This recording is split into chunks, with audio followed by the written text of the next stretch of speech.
बिस्मिल्लाहिर्रहमानिर्रहीम। अस्सलाम वालेकुम टू आर डियर स्टूडेंट। मैं आपका tutor Raza Latif from government post graduate college Samundri. Course title vector and tensor analysis, course code MTH 507, lecture number 7 deliver करने जा रहा हूँ। Today we are going to move as direction derivative formation. Previous lectures में हमने completely इसकी understanding और इनके application को परफॉर्म किया। आज हमारा जो रिमेनिंग पोर्शन डायरेक्शन डेरिवेटिव्स की फॉर्मेशन से ही कनेक्टेड होगा। डायरेक्शन डेरिवेटिव्स की कुछ एप्लीकेशन रिमेनिंग थी जो आज हम अपने लेक्चर्स में कम्प्लीटली डिस्कस करने जा रहे हैं। तो क्वेश्चन नंबर 1 की तरफ चलते हैं डियर स्टूडेंट। इसकी स्टेटमेंट है find the angle between the normal at the surface x y equal है z square at the points 1,4,2 and -3,-3,3। ठीक हो गया। हमने ये फाइंड करना है इस क्वेश्चन में कि हमारे पास जो डायरेक्शन डेरिवेटिव नॉर्मल जो है वो भी आपके डायरेक्शन डेरिवेटिव के अकॉर्डिंग फुलफिल कर रहे होते हैं, बट हमने आज अपने डायरेक्शन डेरिवेटिव्स के अकॉर्डिंग उसके एंगल की फॉर्मेशन को यानी ओरिएंटेशन को फाइंड करना होगा। और एंगल जो ओरिएंटेशन की फॉर्म होगी हमने डायरेक्शन डेरिवेटिव्स की फॉर्म जो कि नॉर्मल फॉर्म होगी उसमें से हम कंटेन्ड करवाएंगे। ठीक है ना। तो हमें ना सरफेस दे दिया गया है एक्स वाई इक्वल जी स्क्वायर। इसके लिए हमें 2 पॉइंट्स भी गिवन है। इन 2 पॉइंट्स पे हमने इस सरफेस को डिस्कस करना होगा। ठीक है ना। तो ये फर्स्ट पॉइंट होगा और ये हमारे पास सेकंड पॉइंट है और ये हमारे पास सरफेस है। इसके लिए हमें एंगल को फाइंड आउट करना है। तो आर डियर स्टूडेंट अपने सोल्यूशन की तरफ चलते हैं। गिवन दैट ये हमें जो गिवन सरफेस है इसको हमने राइट किया कि फाई इक्वल है x y minus z square. ठीक है। तो डायरेक्शन डेरिवेटिव की फर्स्ट कंडीशन ये होती है कि आपको ग्रेडियंट फाइंड आउट करना होता है कोई भी फंक्शन वैल्यू का। आपके पास फंक्शन वैल्यू फाई इक्वल है एक्स वाई इक्वल जी स्क्वायर, जिसको आपने वन साइडेड फॉर्म में जब राइट करना है तो ये बन जाएगा x y minus z square is equal to 0। यानी कि इसकी जो राइट हैंड साइड है लेफ्ट साइड पे मूव करवाई तो ये आपके पास यहाँ पे इक्वल टू 0 रह जाएगा, यानी x y minus z square equal to 0। और वो हमारे पास 5 फंक्शन कंटेन्ड होगा। फिर ऑनवर्ड आपने ये करना है कि आपने ग्रेडियंट को अप्लाई करवाना है। ठीक है ना। जब आप ग्रेडियंट अप्लाई करवाएंगे बोथ साइड पे तो ये कुछ इस सेंस में आएगा डेल फाई इक्वल आई यानी i component partial over partial x into x y minus z square plus j into partial over partial y into x y minus z square plus k into partial over partial z into x y minus z square. यानी कि ये हमारे पास आई component के लिहाज से partial x derivative, जे component के लिहाज से पार्शियल वाई डेरिवेटिव, के कंपोनेंट के लिहाज से पार्शियल जी का डेरिवेटिव यानी कि पार्शियल फॉर्म में। तो आपने पार्शियल एक्स के लिहाज से जब डिफ्रेंशिएट किया तो ये हमारे पास वाई आई कंपोनेंट आ गया, प्लस पार्शियल वाई के लिहाज से डिफ्रेंशिएट किया तो प्लस एक्स जे कंपोनेंट आ गया, और पार्शियल जी के लिहाज से आपने डिफ्रेंशिएट किया तो आपके पास -2z के कंपोनेंट आ गया। ठीक हो गया। ऑनवर्ड आपने अब क्या करना है कि आपके पास 2 पॉइंट्स ऑब्टेन्ड है। ठीक है, जो कि गिवन है, यानी कि ये फर्स्ट पॉइंट है और ये हमारे पास सेकंड पॉइंट है। इनके लिए आपने वैल्यूज को पुट करना होगा। तो इसके लिए आपने फर्स्ट ऑफ ऑल तो ये करना है कि n1 इक्वल है डेल फाई इवेल्युएटेड एट 1,4,2। जब आप डेल फाई में यानी कि जो ये वाला रिलेशन है इसको आप इवेल्युएट करते हो एट दीज पॉइंट्स 1,4,2, यानी कि जहां x होगा वहां पे आपने 1 राइट करना है, जहां y होगा वहां पर आपने 4 राइट करना है, जहां आपके पास z होगा आपने 2 राइट करना होगा। तो ये वाला जो रिलेशन है ये कुछ इस सेंस में आ जाएगा 4i प्लस जे माइनस 4k। ठीक हो गया। ऑनवर्ड ये बात करनी है जो हमारे पास del phi evaluated these point यानी कि 1,4,2 ये हमारे पास कोई नॉर्मल एक वेक्टर बन जाएगा जिसको हम n1 का नेम दे देंगे। ठीक है। आप इसको वेक्टर की फॉर्म में वेक्टर का साइन भी कर सकते हैं, वो आप इसके ऊपर एरो राइट कर सकते हो डियर स्टूडेंट। तो n1 हमने del phi evaluated at this point पे इसको मेंशनलाइज कर दिया। ठीक है। जो हमारे पास ये रिलेशन था n1 की फॉर्म में क्रिएटेड हो चुका है। ऑनवर्ड ये करना है कि हमने अब इसको एन अदर पॉइंट जो आपको दूसरा पॉइंट था उस पर चेक करना है। डेल फाई इवेल्युएटेड एट -3,-3,3 यानी x की वैल्यू -3 होगी, y की वैल्यू -3 होगी, z की वैल्यू +3 होगी। तो ये वाला जो अबव रिलेशन है ना ये वाला यानी कि yi प्लस एक्स जे -2z के ये वाला कंपोनेंट कुछ इस सेंस में बन जाएगा -3i -3j -6k कंपोनेंट। फिर ऑनवर्ड आपने ये बात करनी है कि आपको एंगल फाइंड करना है। सिंस वी नो डैट आपने एक फॉर्मूला क्रिएट करना है। ये इंटरमीडिएट लेवल पे आपने डॉट प्रोडक्ट का फॉर्मूला भी पढ़ा हुआ है। वहां पर आपने पढ़ा था a डॉट बी इक्वल है a modulus b modulus cos of theta. ठीक है, ये भी वही बात है। तो cos थीटा इक्वल है n1 dot n2 over n1 whole modulus n2 whole modulus. ठीक है, यानी कि वहां पर ये था कि a dot b over a modulus term, b modulus term, यहां पर ए की जगह n1 है और बी की जगह n2 है, ठीक है। तो ये डॉट प्रोडक्ट आपने न्यूमरेटर में एक तो सोल्व करना होगा और ये आपने मॉडुलस टर्म इनकी सेपरेट सेपरेट फाइंड करनी है, यानी n1 का मॉडुलस और n2 का मॉडुलस आपने फाइंड आउट करना होगा, देन आपके पास इनकी फॉर्मेशन आ जाएगी और इनका डॉट प्रोडक्ट भी चाहिए होगा। तो इसको मैंने एक इक्वेशन का नेम असाइन किया है, इक्वेशन है स्टेरिक, और ये हमने जो इसमें हमें अननोन टर्म्स हैं उसको फाइंड आउट करना है। एक तो ये कि हमें डॉट प्रोडक्ट चाहिए, n1 डॉट n2 जो दो वेक्टर्स का डॉट प्रोडक्ट है आप उसको सोल्व कर सकते हो। ये n1 की टर्म है डॉट, ये n2 की टर्म है, आपने i डॉट i को मल्टीप्लाई करना है तो -12 आएगा, प्लस j डॉट j को मल्टीप्लाई करेंगे तो -3 आएगा, k डॉट k को मल्टीप्लाई करेंगे तो 24 यानी +24 आ जाएगा। सोल्व करने के बाद आपके पास ये 9 आ जाएगा डॉट प्रोडक्ट। उसके बाद आपने जो n1 है इसका मॉडुलस फाइंड करना है। जब इसका आप मॉडुलस फाइंड करेंगे तो n1 मॉडुलस आ जाएगा i कंपोनेंट का स्क्वायर, यहाँ पर i कंपोनेंट का स्क्वायर प्लस j कंपोनेंट का स्क्वायर प्लस k कंपोनेंट का स्क्वायर और उसका whole modulus, sorry square root. तो ये हमने राइट कर दिया, ठीक है। और स्क्वायर रूट को जब सोल्व किया तो ये 16 + 1 + 16 और इसको स्क्वायर रूट को सोल्व करने के बाद 33 स्क्वायर रूट आ जाएगा।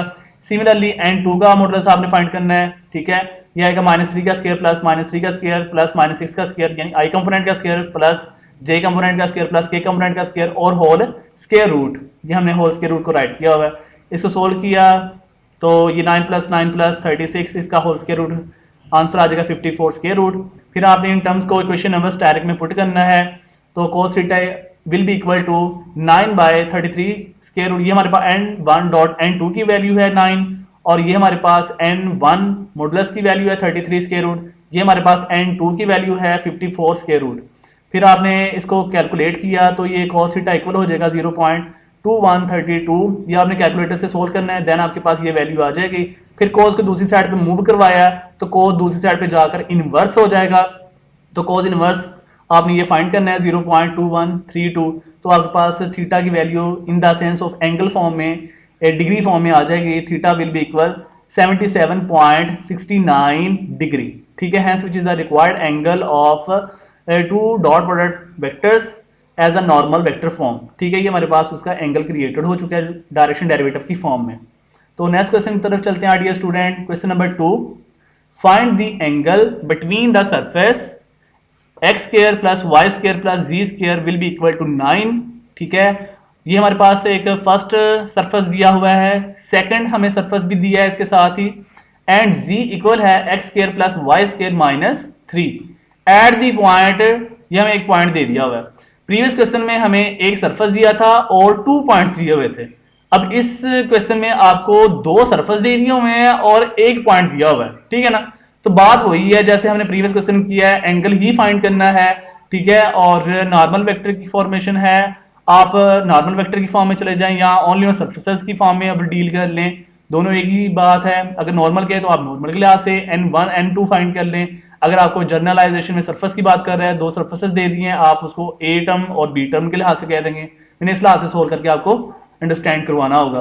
तो सोल्यूशन की तरफ चलते हैं डियर स्टूडेंट। गिवन दैट आपके पास 2 फंक्शन है, इसको आपने phi1 का नेम देना है, इसको आपने phi2 का नेम असाइन करना है। तो phi1 इक्वल होगा x² + y² + z² और 9 को इधर लेके आएंगे दूसरी साइड पे, यानी कि लेफ्ट हैंड साइड पे, तो ये -9 होगा इक्वल टू 0 हो जाएगा। तो phi1 will be equal to x² + y² + z² -9, ठीक है। और phi2 जो अनदर हमारे पास सरफेस है, इसको भी आप राइट कर सकते हो x² + y², इस z को इधर लेके आएंगे तो -z -3 और विल बी इक्वल टू 0। तो ये मैंने राइट किया हुआ है, phi2 will be equal to x² + y² - z -3, ठीक है ना। फिर आपने ग्रेडियंट फाइंड करना है for surface phi1, for surface phi2, यानी कि phi1 पे सरफेस फाइंड करना है और ग्रेडियंट फाइंड करना है, और phi2 पे आपने ग्रेडियंट फाइंड करना है 1 by 1 और एट जो गिवन पॉइंट होगा। डेल phi1 इक्वल होगा, ये फर्स्ट हमारे पास सरफेस पे हम ग्रेडियंट फाइंड कर रहे हैं, तो del phi1 will be equal I into partial over partial x into phi1 component, यानी कि x² + y² + z² -9, ये वाली term, plus j component into partial over partial y, ये हमारे पास phi1 की टर्म है x² + y² + z² -9, plus k component partial over partial z, phi2 की term हमारे पास है x² + y² + z² -9, ये वाली टर्म मैंने एज इट इज ये वाली टर्म मैंने एज इट इज राइट कर दी हुई है, ठीक है ना, यानी फाई 1 की टर्म। उसके बाद इसको सोल्व किया है, partial derivative respect to x solve किया तो 2x आया है, partial derivative respect to y solve किया तो प्लस 2y आया, partial derivative respect to z solve किया तो ये आंसर 2z के कंपोनेंट आ गया। उसके बाद आपने इवेल्युएटेड, आपने ये जो गिवन पॉइंट है उस पर सोल्व करना है। Del phi 1 evaluated at 2, -1, 2 equal है 4i - 2j प्लस 4k, यानी इसे आपने सोल्व किया, ये पॉइंट पुट करने के बाद तो ये रिक्वायर्ड आंसर आ जाएगा del phi 1 evaluated at this, ठीक है ना।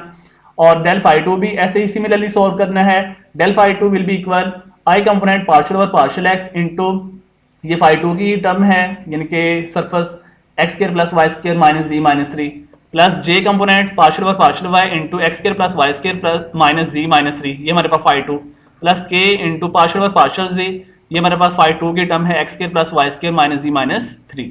फिर आपने इसे पार्शियल डेरिवेटिव अप्लाई करवाए तो partial derivative respect to x जब सोल्व किया तो 2x आई है, plus partial derivative respect to y solve किया तो 2y कंपोनेंट है, और partial derivative respect to z solve किया तो माइनस k कंपोनेंट सोल्व हो गया, ठीक हो गया। उसके बाद onward del phi 2 evaluated at 2, -1, 2 पे सोल्व किया, यानी ये टर्म, ये जो रिलेशन है इसमें हमने ये पॉइंट को पुट करना है तो ये हमारे पास रिलेशन आ जाएगा 4i - 2j - k।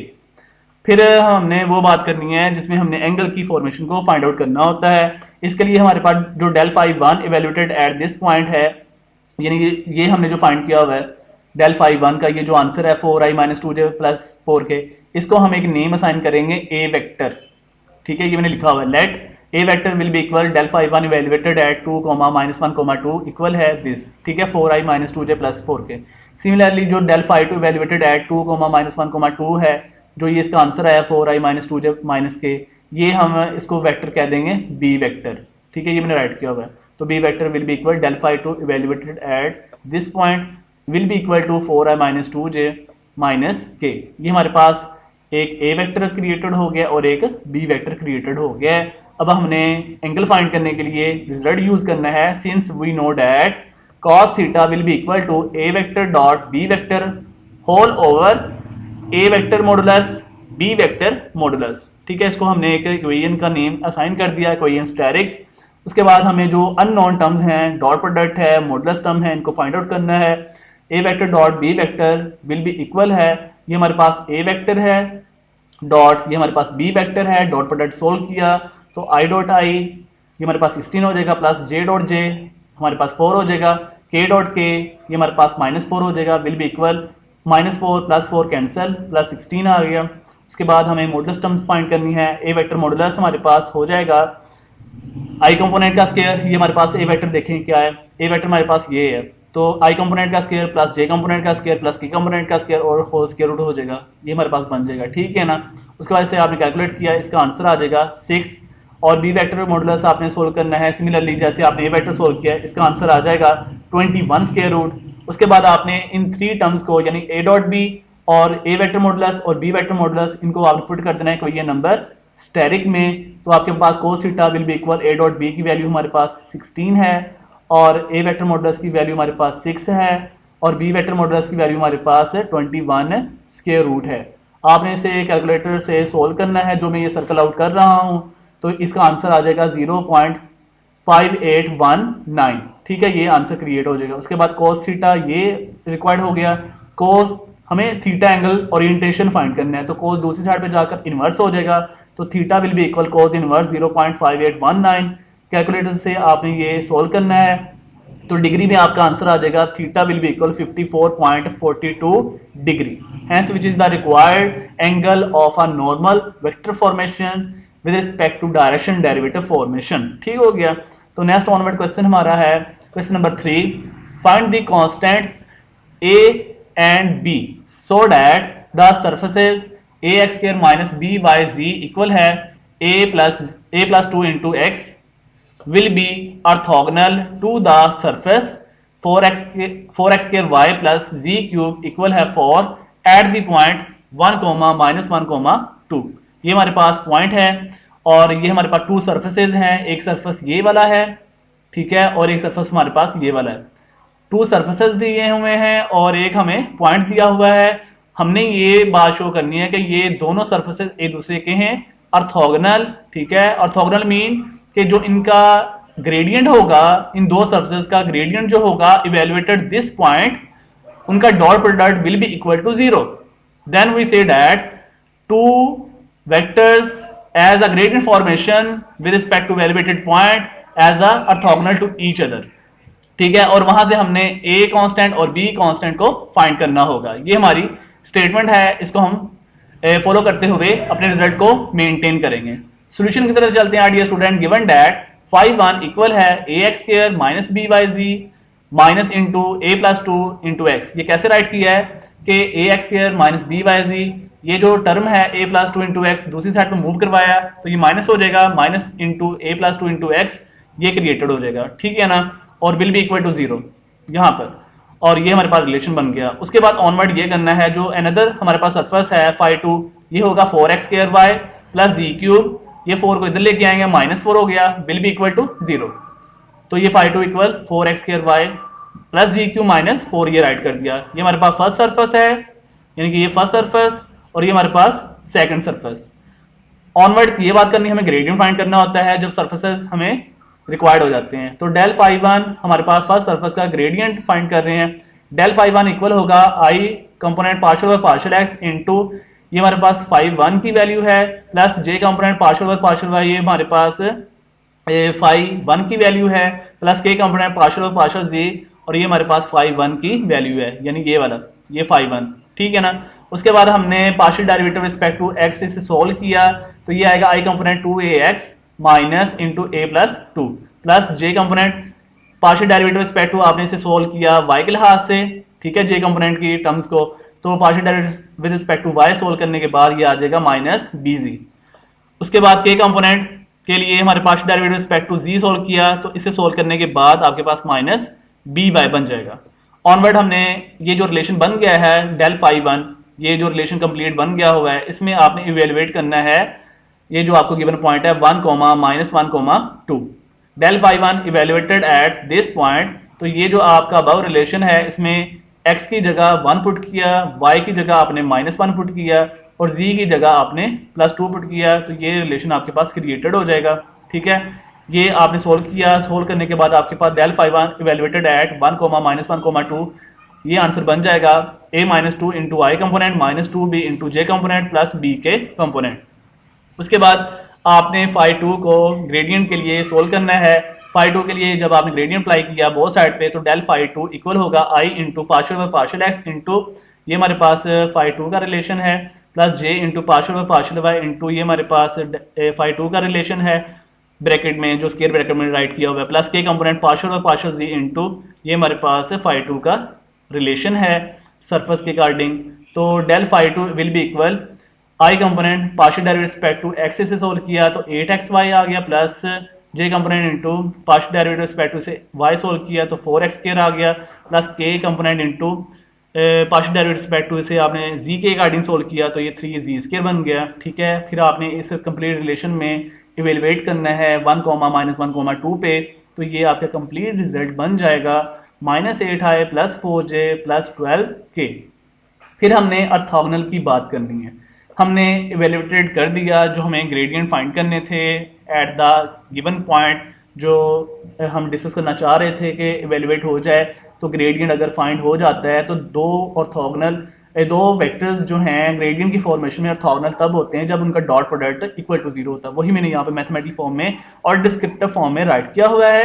Since given surfaces are orthogonal, ठीक है, जो गिवन सर्फेसेज हैं वो ऑर्थोगोनल हैं टू ईच अदर, एक दूसरे के, यानी कि दो सर्फेसेज जो हैं हमें गिवन सर्फेसेज दो ही हैं, तो दो सर्फेसेज आपके पास ऑर्थोगोनल तब होंगे जब उनका dot product will be equal to 0 हो। तो यही मैंने लिखा हुआ है। So we have del phi one ये फर्स्ट सर्फेस का gradient dot del phi two second surface का gradient will be equal to 0।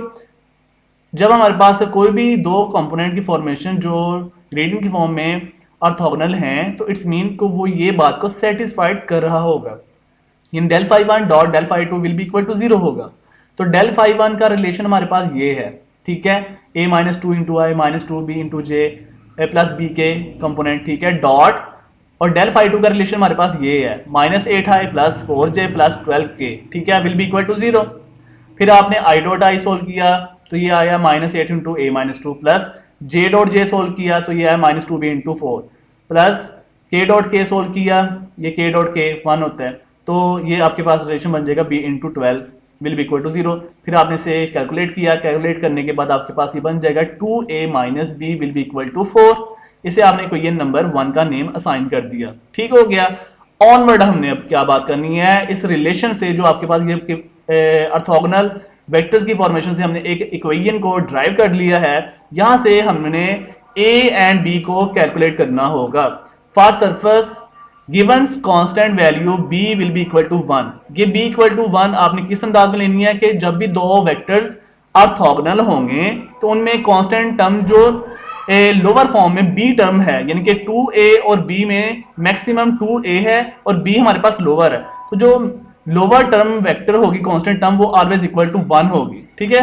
ये कब कहना है, जब दो वेक्टर्स ग्रेडियंट की फॉर्म में ऑर्थोगोनल होंगे, उसमें जो लोअर कांस्टेंट टर्म होगी वो आपके पास constant will be equal to 1 होगा, यानी कि यहाँ पर b का आपने आंसर लेना है 1। अगर आपके पास 2b minus a is equal to 4 होता तो यहाँ पर आपने कहना था a इज इक्वल टू 1, लेकिन यहाँ पर b यहाँ पर 2a से कम है, तो इसलिए हमने क्या कहना है, for surface given constant value b is equal to 1। ये रिलेशन में हमारे पास b की वैल्यू क्या होगी 1, therefore equation number 1 implies that. तो ये हमारे पास जो रिलेशन है, आप इस बात को b इज इक्वल टू 1 को इस अंदाज में भी दे सकते हैं। ये जो हमारे पास है ना क्वेश्चन नंबर 3 के अंदर देखें, जो कांस्टेंट a और b फाइंड करने हैं, इसमें हमारे पास b जो है ये y वेरिएबल और z वेरिएबल के साथ मल्टीप्लाइड हो रही है, तो y का जो हमारे पास डिग्री है और z की जो डिग्री है दोनों की सेम रिलेट कर रही हैं, तो y की डिग्री और z की डिग्री आपस में इक्वलेंट हैं, तो इट्स मीन कि जो b कांस्टेंट होगा वो इनकी पावर्स के इक्वल होगा, यानी b इज इक्वल टू 1। वही मैंने यहाँ पर एज ए सरफेस की फॉर्म में भी राइट किया हुआ है, ठीक हो गया, यानी कि for surface given constant value b is equal to 1। फिर आपने ये b की वैल्यू 1 को आपने इस इक्वेशन नंबर 1 में पुट करना है, तो देन आपके पास ये कंप्लीट रिजल्ट बन जाएगा 2a माइनस b की वैल्यू 1 इक्वल है 4k। यहां से आपने a की वैल्यू फाइंड करनी है, -1 को दूसरी साइड पे मूव करवाया, +5 हो गया, a के साथ 2 मल्टीप्लाई हो रहा है, आपने दूसरी साइड पे डिवाइड कर दिया। Hence we say that this is implies that a is equal to 5/2। ये हमारे पास a कांस्टेंट फाइंड हो गया 5/2 की फॉर्म में और b is equal to 1 हमारे पास फाइंड हो गया, ठीक है, कांस्टेंट की फॉर्म में। तो hence which is the required solution of constant as a normal vector formation when two vectors are orthogonal to each other as a gradient formation, then its relation and constant formation can be conducted। ठीक हो गया। तो last question है आपका idea student, तो question number 4 की तरफ चलते हैं। तो इसकी स्टेटमेंट है इफ फाई इक्वल है x raise to power n plus y raise to power n plus z raise to power n, then we have to show that r raise to power n r vector dot del phi equal है n phi, ठीक है। ये relation आपने calculate करना होगा। तो हमारे पास एक फाई फंक्शन दिया हुआ है, इसके लिए हमने ये शो करना है कि ये जो एक रिलेशन है अंडरस्टैंडेबल है, ये आपस में इक्वलेंट है, आपस में बराबर है, ठीक है। तो इसके लिए आपने क्या करना है कि जो आपके पास गिवन फाई फंक्शन दिया हुआ है ना, इसके लिए आपने एक तो इसको राइट किया, ठीक है। अब जो आपने फाइंड करना है उसमें फाई के साथ क्या आ रहा है, डेल आ रहा है, इट्स मीन आपको इस फाई का ग्रेडियंट लेना होगा, ठीक है। जब आपने फाई फंक्शन का ग्रेडियंट फाइंड कर लिया, फिर ऑनवर्ड क्या होगा कि आपके पास एक रिलेशन फॉर्मेशन आई जे के कंपोनेंट में आ जाएगी।